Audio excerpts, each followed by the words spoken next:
Perhaps it's a sign of my age or perhaps something else, but I cannot help thinking more and more about what kind of a world we're leaving for our children, grandchildren. And it's not a very pretty picture, not one that should inspire pride.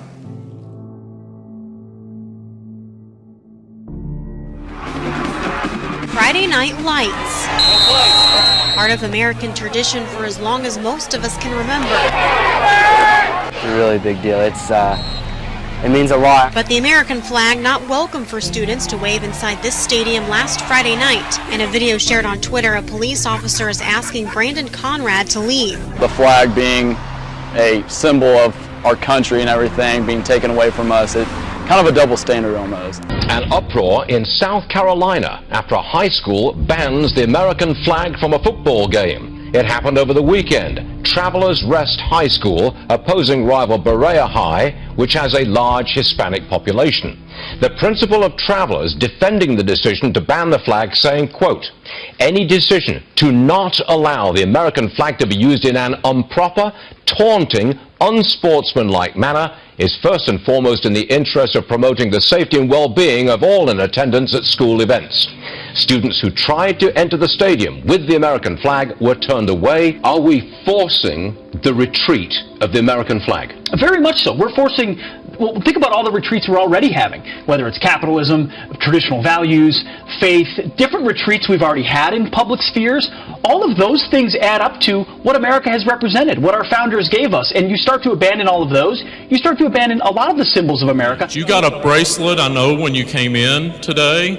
I see many of you are already wearing it. And it has underneath it the words dignity, respect, and acceptance. A belief, a core belief in diversity and inclusion, where each person here feels accepted, valued, and safe. We insist on a culture of respect, and we recognize that words and actions really matter.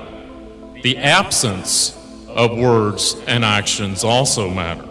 We respect and seek out inclusion of our differences, realizing that we learn from each other, and we do not tolerate words of action or actions of hate and disrespect.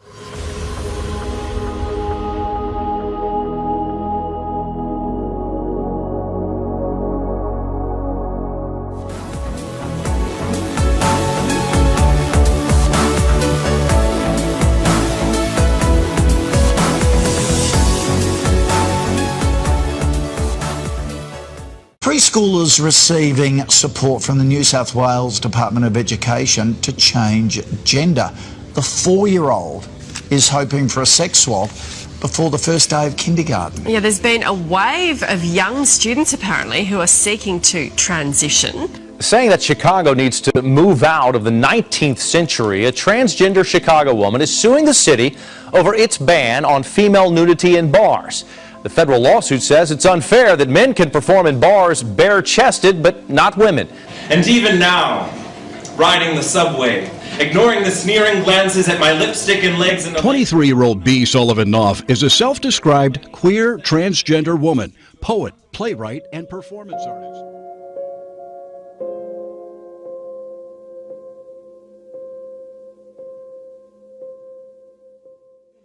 Can I please ask you to say what you said before regarding the workshop with UNM fetal remains with high school students? I'm sorry, Richard.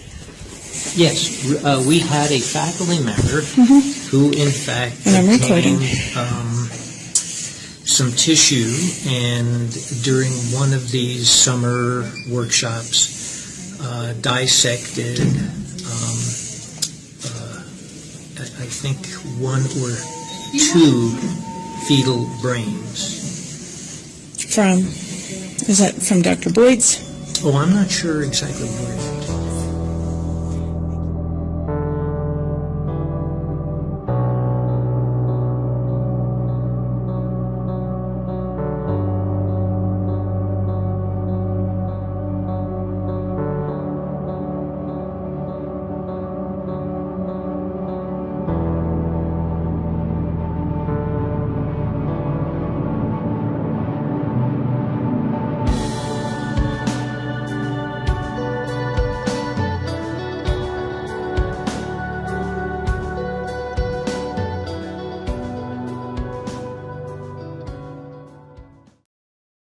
The city of Chicago has teamed up with the University of Chicago to launch a multi-million-dollar project being hailed as a fitness tracker for the city. But there are some Chicagoans who believe the array of things is just another way of gathering information about us. They're going up throughout the city, dozens of beehive-looking sensors designed to gather information on an urban scale. Chicago becoming the first city in the nation with its very own fitness tracker. It's all part of an ambitious project known as the Array of Things. They're designed to help us capture data about the environment and the activities and the infrastructure across the city of Chicago. 50 of these nodes are currently being installed on light poles and buildings in the Loop and other selected neighborhoods, with as many as 450 more to go up by 2018. And like the fitness tracker helps you change your behavior, this will give us data to help us make changes in how the city operates. Yeah, it's always wonderful to be here, even if it's only for a day. It's even rarer that not one but two hurricanes are set to pass through the islands over the next few days. And Hawaii is bracing for a double whammy as two storms bear down on the state. Few people understand, I think, the stakes better than our Pacific Island leaders, because they're seeing already the impact. Rising temperatures and sea levels pose an existential threat to your countries. And while some members of the U.S. Congress still seem to be debating whether climate change is real or not, many of you are already planning for new places for your people to live. Crops are withering in the Marshall Islands. Kiribati bought land in another country because theirs may someday be submerged. High seas force villagers from their homes in Fiji. And no nation, not even one as powerful as the United States, is immune from a changing climate.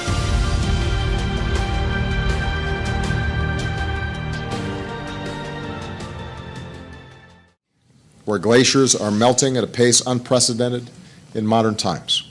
And it was a preview of our future if the climate keeps changing faster than our efforts to address it.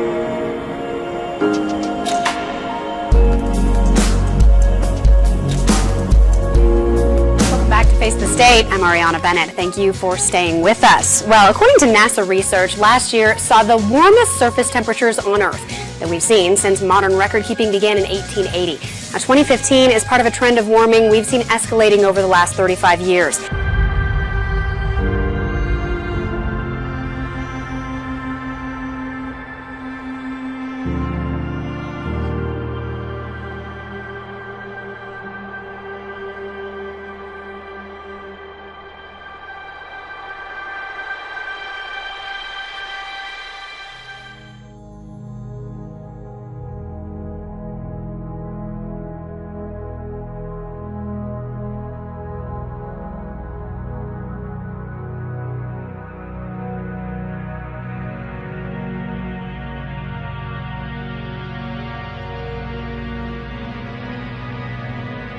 But for so many at once is unheard of.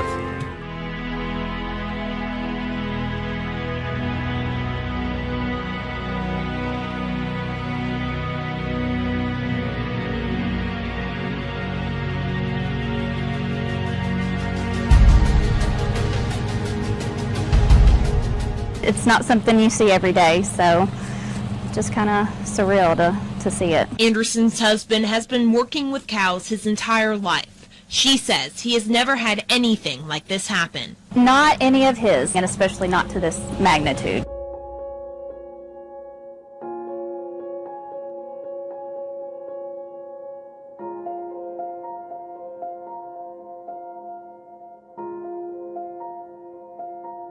Our South Jersey Bureau, as many as 20,000 dead fish have washed up in Little Egg Harbor. Officials say it is the second largest fish kill in less than a week. A bit of deja vu. This comes just a day after crews finished cleaning up a large fish kill in the area. I've been here in this marina for 4 years now, and I've never seen a fish kill like this.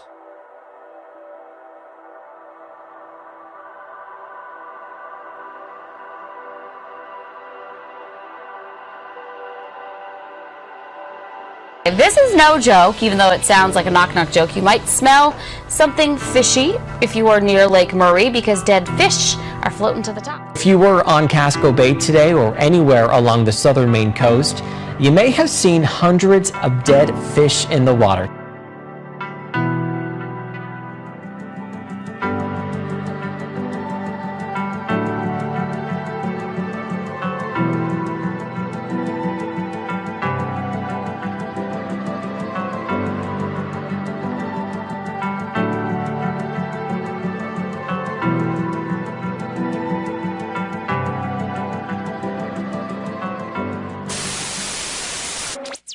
At home, we just felt an earthquake right here in the studio. Lights were shaking, desk was shaking, building was shaking. We bring in meteorologist Joe Lauria. Joe, what just happened? Yeah, we're trying to figure it out. I do know it was felt as far south as Oklahoma because I'm seeing some tweets from there. But I've gone through some earthquakes back east when I was growing up in New York. I've never ever felt anything. That was a pretty big rumble. The desk was really shaking. What we just so were the lights. Lights were shaking, and this entire studio is just concrete.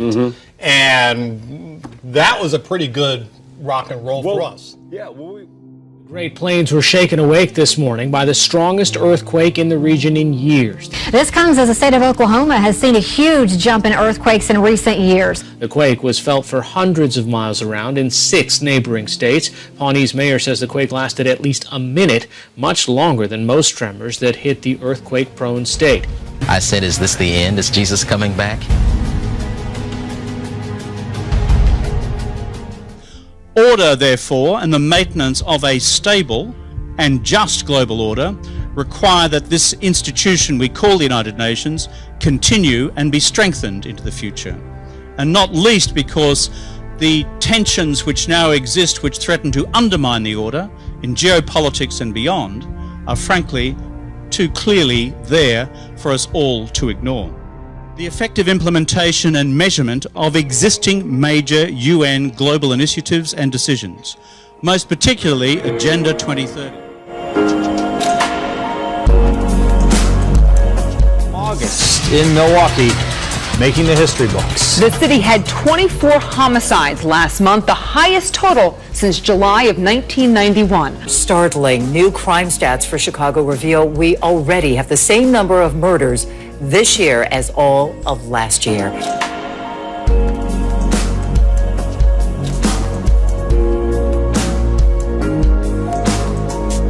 I said, is this the end? Is Jesus coming back? It's not a utopian mission, it's a very practical mission of how we can improve the common interests of peace and security,